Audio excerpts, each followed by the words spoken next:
Kawawang pusa. Bakit ang taas-taas mo kasi? How can mama comb your hair? Your fur. Kana. Up, down here. Down here, come on. Come on.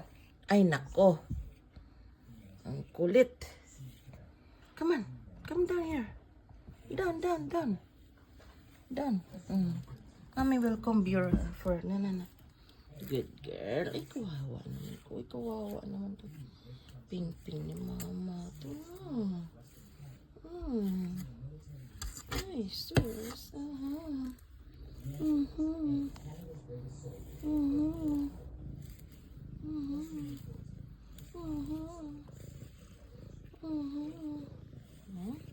Still wet?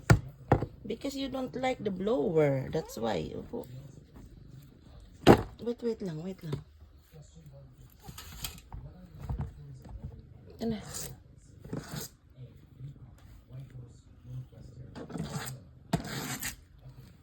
Hindi na maintindihan.